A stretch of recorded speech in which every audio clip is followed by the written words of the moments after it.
శ్రోతలందరికీ నమస్కారం అండి.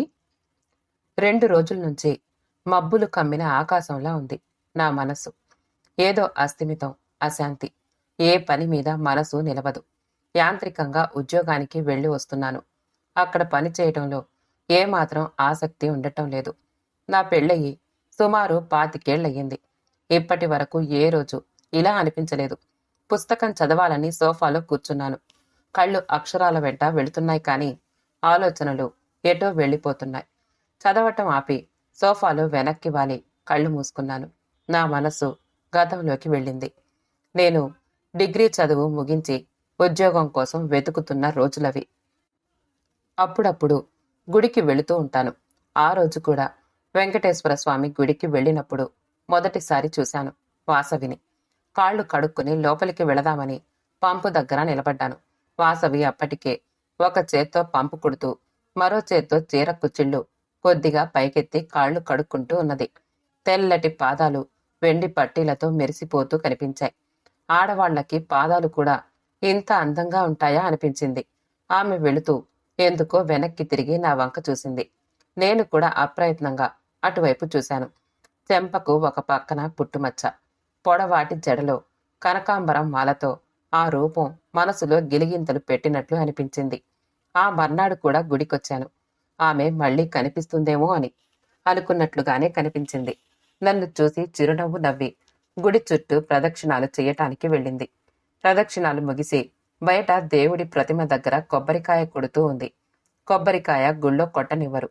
బయటే పగలగొట్టి చిప్పలు లోపలికి తీసుకువెళ్ళాలి. పీచు తీయటానికి ఇబ్బంది పడుతూ ఉంటే నేను తీసివ్వనా అని అడిగాను, కొంచెం చనువు తీసుకుంటూ. సరేనన్నట్లు అందించింది. పీచు ఊడదీసి మీ పేరేమిటో తెలుసుకోవచ్చా అన్నాను. వాసవి అన్నది కళ్ళు రెపరెపలాడిస్తూ. మీ పేరు అడిగింది. మీ పేరంత చక్కనిది కాదు, హరికృష్ణ అన్నాను. హరికృష్ణ పేరుకే బ్యూటిఫుల్ నేమ్ నవ్వింది. ఆ రోజు నుంచి ప్రతిరోజు వెంకటేశ్వర స్వామి గుడి దగ్గర కలుసుకునేవాళ్లం. మా పరిచయం పెరిగింది. కొన్నాళ్లకి ఒకళ్ళని ఒకళ్ళు చూడకుండా ఉండలేనంత దూరం వచ్చాం. అదే సమయానికి నాకు పోస్ట్ ఆఫీసులో ఉద్యోగం వచ్చింది. నాకు ఉద్యోగం వచ్చింది, ఈ ఊరు నుంచి వెళ్ళిపోతున్నాను అన్నాను ఒకరోజు. అన్నది మౌనంగా. మనం పెళ్లి చేసుకుంటే ఏమవుతుంది? నీకిష్టమేనా? సూటిగా అడిగాను. కళ్ళెత్తి నా వంక చూసి ఇష్టమే అన్నట్లు తల ఊపింది సిగ్గుగా. థ్యాంక్యూ అన్నాను ఆమె చేతిని నా చేతిలోకి తీసుకుంటూ. ఆ తర్వాత సంఘటనలు అన్నీ ఒకదాని వెంట మరొకటి శరవేగంగా జరిగిపోయాయి. నా వైపు బంధువులు కాని, వాసవి వైపు బంధువులు గాని అభ్యంతర పెట్టలేదు. వాసవికి నాకు వివాహం అయిపోయింది. ఉద్యోగం వచ్చిన ఊరిలో కొత్తగా కాపురం పెట్టాం. మనసు కలిగిన మనిషితో జీవితం ఎంత హాయిగా ఉంటుందో అప్పుడు అర్థమయ్యింది. ఇన్నాళ్ళు ఈమె లేకుండా ఎలా బ్రతికాను అనిపిస్తుంది. పెళ్లి కాకముందు మనసులో ఏదో ఖాళీ, ఒంటరితనం. ఇప్పుడు నిండు మనిషినైనట్లు భావన. వాసవి నా కోసం ఎదురు చూడటం, నాకు కావలసినవి అన్నీ అందించటం, కమ్మని భోజనం సిద్ధం చేయటం, అనుక్షణం నా సుఖం కోసం తాపత్రయపడటం, రాత్రికి స్వర్గం చూడటం నాకు ఎంతో సంతోషం కలిగించేది. రోజులు శరవేగంగా జరిగిపోయాయి. వాసవి గర్భవతి అని విన్నప్పుడు చెప్పలేని ఆనందం కలిగింది. ఇంకో కొత్త హోదా రాబోతున్నది, నేను తండ్రిని కాబోతున్నాను అనే గర్వం కలిగింది. ఆ క్షణం ఎప్పుడెప్పుడా అని ఎదురు చూశాను. బాబు పుట్టినప్పుడు తెల్లగా వెన్న ముద్దలా ఉన్న వాణ్ణి చూస్తూ ఉంటే మా ప్రేమకి ప్రతిఫలం అనిపించింది. మనం పెళ్లి కాకముందు వెంకటేశ్వర స్వామి గుడి చుట్టూ తిరిగినందుకు ఆ స్వామి ఇచ్చిన ప్రసాదం వీడు అన్నది వాసవి నవ్వుతూ. అవును అన్నట్లు తల ఊపాను. ఆ రోజు నుంచి బాబుని చూస్తూ ఉంటే క్షణం క్షణం ఆనంద వీక్షణం అన్నట్లు అనిపిస్తూ ఉంటుంది. వంశీకృష్ణ అనే పేరు పెట్టుకున్నాం. వాడు క్రమక్రమంగా నన్ను గుర్తుపట్టి నవ్వటం చేసేవాడు. పారాడే వయసొచ్చింది. నేను డ్యూటీకి టైం అయి హడావిడిగా బయలుదేరుతూ ఉంటే నా ప్యాంటు పట్టుకుని ఆపేవాడు. నేను పట్టించుకోకుండా వెళ్ళిపోతూ ఉంటే గుక్కపట్టి ఏడ్చేవాడు. ఎత్తుకుని ముద్దు పెట్టుకుని నాకు టైం అవుతోంది నాన్నా అని చెప్పి దించేవాణ్ణి. వాడు అర్థమైనట్లు అప్పుడు ఏడుపు మానేవాడు. చిన్నగా అడుగులు వేయటం నేర్చుకుంటున్నాడు. కుర్చీలు టేబుళ్లు పట్టుకుని నడిచేవాడు. చేతులు వదిలేసి నిలబడి నన్ను చూడమన్నట్లు చప్పట్లు కొట్టి పెద్దగా నవ్వేవాడు. వాడి ముద్దు ముద్దు పనులు చూసి వాసవి నేను మురిసిపోయేవాళ్ళం. స్కూల్లో చేర్పించాం. చిన్నపిల్లలకి ఒక్క పూటే స్కూల్ పెట్టి వదిలేసేవారు. భోజనానికి నేనింటికొచ్చేసరికి మళ్ళీ వాడు నా కళ్లకు కనపడకపోతే బెంగగా ఉండేది. వంశీ పుట్టినరోజు నాకు పండగలాగా ఉండేది. నేను కొన్న కొత్త బట్టలు వాడు ఫ్రెండ్స్కి చూపించి, మా డాడీ నా పుట్టినరోజుని కొత్త బట్టలు బూట్లు కొన్నాడు, మా మమ్మీ నాకిష్టమైన స్వీట్లు చేసి పెడుతుంది అని చెప్పేవాడు. అది వినగానే నా మనస్సు ఆనందంతో ఉప్పొంగిపోయేది. అసలు పుట్టినరోజు అనేది పిల్లలకి జరిపి తల్లిదండ్రులు ఆనందపడాల్సిన వేడుక. ఎవరికి వారు పుట్టినరోజు చేసుకోవటం ఏమిటి అనిపించేది. అదేదో అసహజమైనదిగా అనిపించేది. వంశీ పెరిగి పెద్దవుతున్నాడు. వాణ్ణి నా దగ్గరే పడుకోబెట్టుకునేవాణ్ణి. పక్కనే ఉన్న ఆ కొద్ది దూరం కూడా భరించలేనట్లు వాడి తల ఎత్తి గుండె మీద ఆనించుకునేవాణ్ణి. వాడి ముఖం, చెంపలు, నుదురు స్పర్శిస్తూ ఉంటే అంతకన్నా ఆనందం నాకేమీ లేదు అనిపించేది.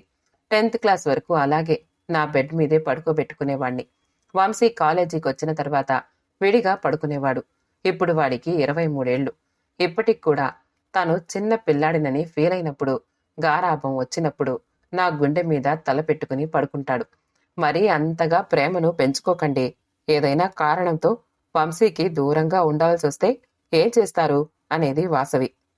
రాముడు అడవికి వెళ్ళాడని వినగానే దశరథుడు ప్రాణాలు విడిచినట్లే నేను కూడా ప్రాణాలు విడిచేస్తాను అన్నాను నవ్వుతూ. చిచి, ఏం మాటలవి? వాసవి నా నోరు మూసేసింది. మళ్ళీ ఎప్పుడూ ఆ ప్రసక్తి తీసుకురాలేదు. అనుకున్నట్లుగానే మరో 6 నెలలకు వంశీ ఉద్యోగానికి సెలెక్ట్ అయ్యాడు. మరో 20 రోజుల్లో ఢిల్లీ వెళ్లి జాయిన్ కావాలి. ఆ మాట విన్నప్పటినుంచి నా మనసులో లేదు. ఇప్పటి వరకు నా బిడ్డని వదిలి ఒక్కరోజు కూడా ఉండలేదు. ప్రతిరోజు వాణ్ణి చూస్తే కాని నిశ్చింతగా ఉండలేను. ఇప్పుడు ఉద్యోగం కోసం ఎక్కడికో దూరంగా వెళ్ళిపోతే వాణ్ణి చూడకుండా ఉండగలనా? 2 రోజుల నుంచి అదే దిగులు నాకు. ఏమీ తినాలనిపించదు, తాగాలి అనిపించదు. ఆకలి, దాహం చచ్చిపోయాయేమో అనిపిస్తోంది. ఏమిటి డాడీ అంత దీర్ఘంగా ఆలోచిస్తున్నావు? అడిగాడు వంశీ. సోఫాలో తల వెనక్కి ఆనించి ఆలోచనలో మునిగిపోయిన నేను ఉలిక్కిపడి ఈ లోకంలోకొచ్చాను. వంశీ సోఫాలో నా పక్కనే కూర్చున్నాడు. నాకు నీ గురించి తప్ప వేరే ఆలోచనలు ఏముంటాయి నాన్నా అన్నాను నిరాసక్తిగా. నేను ఉద్యోగానికి వెళుతున్నాననా అడిగాడు. అవును అన్నట్లు తల ఊపాను.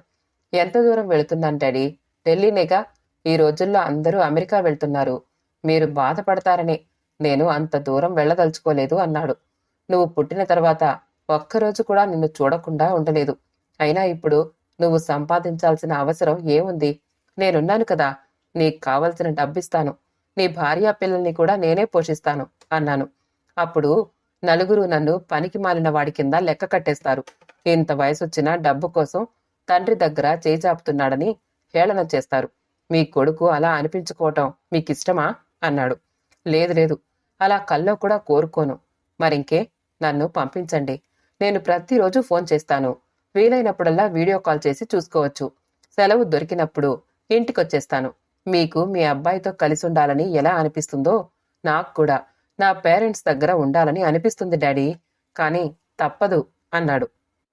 వాడు అంతగా చెప్పిన తర్వాత ఏమీ మాట్లాడలేకపోయాను. 2 రోజులు గడిచాయి. ఆ రోజు మా పోస్టల్ డిపార్ట్మెంట్ వాళ్ళందరూ కలిసి నా దగ్గరకొచ్చారు. హరికృష్ణ, మనం ప్రతి సంవత్సరం నాటకాలు వేస్తుంటాం కదా. ఈసారి నంది నాటకాల్లో ఏదైనా మంచి నాటకం వెయ్యాలి అన్నాడు ఒకతను. రామాంజనేయ యుద్ధం, కురుక్షేత్రం, చింతామణి లాంటి నాటకాలు జనం చూసి చూసి విసిగిపోయి ఉన్నారు. ఏదైనా కొత్త నాటకం తయారు చేయి. జనం కదలకుండా కూర్చోబెట్టేటట్లు ఉండాలి. నువ్వు రచయితవి, దర్శకుడివి. బాగా ఆలోచించి రాయి. ఇంకా 15 రోజులు టైం ఉంది. మనందరం సీనియర్స్ కాబట్టి 5-6 రిహార్సల్స్ అయితే సరిపోతాయి అన్నాడు ఇంకొక అతను. సరే చూస్తాను అన్నాను. కొద్దిసేపు కూర్చుని వాళ్ళంతా వెళ్ళిపోయారు. నాకు పుస్తకాలు చదివే అలవాటుంది. ప్రాచీన, ఆధునిక సాహిత్యం ఎంతో ఉన్నది నా కలెక్షన్లో. పుస్తకాలన్నీ వెతికాను. రామాయణ, భారతాలు రకరకాల సినిమాలుగా వచ్చి జనం నోళ్లలో నాని ఉన్నాయి. ఈసారి ఏదైనా ప్రబంధం ఆధారంగా కథను తయారు చేసుకుంటే బాగుంటుంది అనుకున్నాను. చివరికి మను చరిత్ర కావ్యంలో ఒక పాయింట్ తట్టింది. దాన్ని బట్టి కథ తయారు చేశాను. వరుధిని అనే అప్సరస ప్రవరాఖ్యుడిని ప్రేమిస్తుంది. కాని అతడు ఆమెను తిరస్కరించి తన ఊరికి వెళ్ళిపోతాడు. వరుధిని మీద మనసున్న ఒక గంధర్వుడు మాయా ప్రవరుడిగా రూపం మార్చుకుని ఆమె దగ్గరకు చేరతాడు. ఇద్దరికీ పిల్లలు కూడా పుడతారు.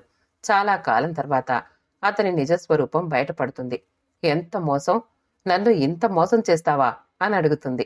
అప్పుడు గంధర్వుడు, నా రూపం ఏదైతే నీకెందుకు? నా మనస్సు చూడు.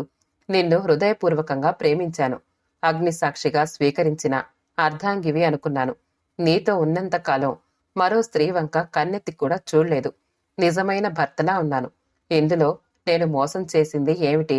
నువ్వు నష్టపోయిందేమిటి అని నిలదీస్తాడు.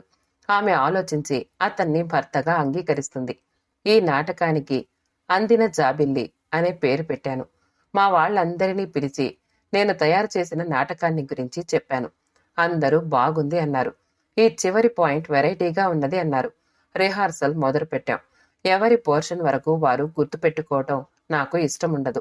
ఆర్టిస్టులు అందరూ కథ అంతా తెలుసుకుని ఉండాలి అని నా అభిప్రాయం. కథ తెలిస్తేనే మన డైలాగ్ ఎప్పుడు చెప్పాలో తెలుస్తుంది. అలాగే నాటకం జరిగేటప్పుడు నటీనటులు ప్రేక్షకుల వంక చూడకూడదు. కొంతమంది ప్రేక్షకుల వంక చూస్తూ తక్కువ మంది వస్తే కథ కుదించేస్తారు. మధ్య మధ్యలో మంచినీళ్లు తాగటానికి కర్టన్ లోపలికి వెళ్లి వస్తూ ఉంటారు. అలాంటివన్నీ నాకు గిట్టవు.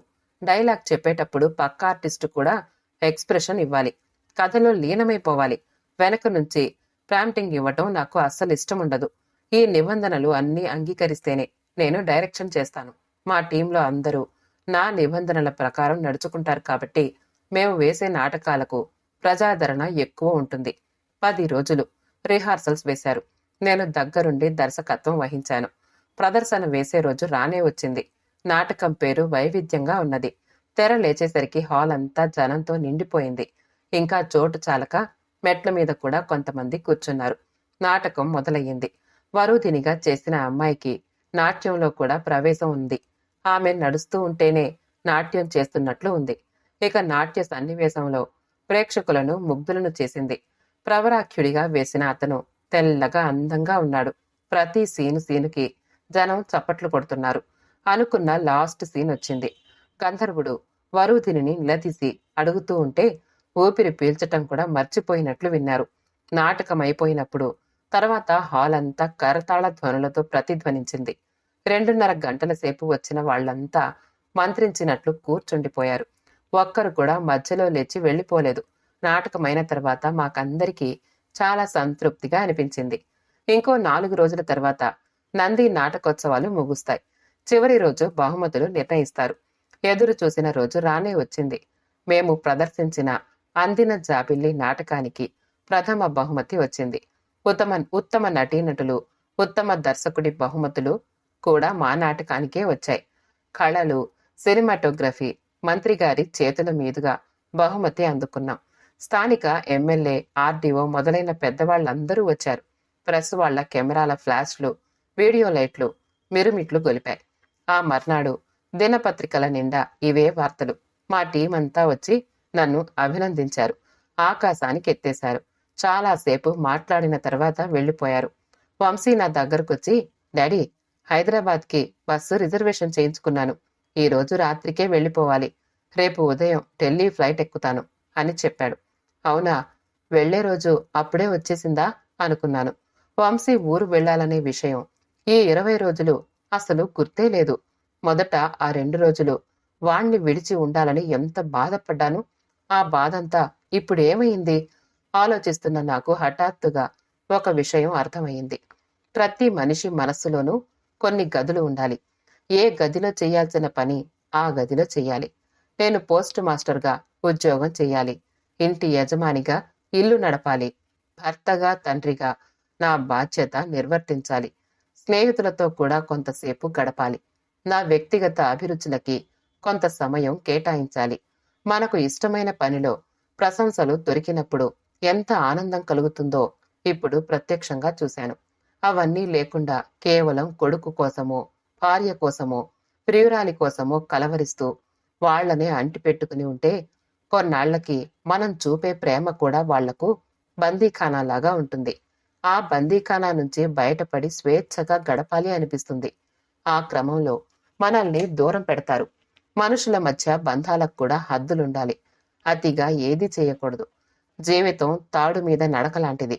బంధాలు వెదురు గడల ఆ తాడు మీద బ్యాలెన్స్ చేసుకోవటానికి ఉపయోగపడాలే తప్ప కత్తిలా మారి ఆ తాడును తెంచేసేలా ఉండకూడదు.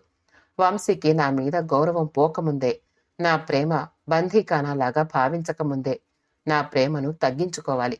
వాడి కెరీర్కు అడ్డుపడకూడదు. అప్పుడే వాడు నన్ను గౌరవిస్తాడు అనుకున్నాను. ఆ రోజు సాయంత్రం నేను, వాసవి వాణ్ణి పంపించటానికి బస్టాండ్ వరకు వచ్చాం. మమ్మీ, డాడీ వెళ్ళొస్తాను అన్నాడు. Wish you all the best నవ్వుతూ వీడ్కోలు చెప్పాను. థ్యాంక్ యూ డాడీ అని బస్సెక్కాడు. బస్సు కదిలింది. కిటికీలో నుంచి వంశీ చేయి ఊపాడు. వంశీ రూపు క్రమంగా దూరమైపోయింది. శుభం. కథ సమాప్తమండి. కథ నచ్చితే లైక్ చేయండి, షేర్ చేయండి, కామెంట్ చేయండి. మా ఛానల్ని సబ్స్క్రైబ్ చేసుకోండి. ఆల్ అనే బెల్ బటన్ని నొక్కండి. మళ్ళీ కలుద్దాం ఇంకో మంచి కథతో.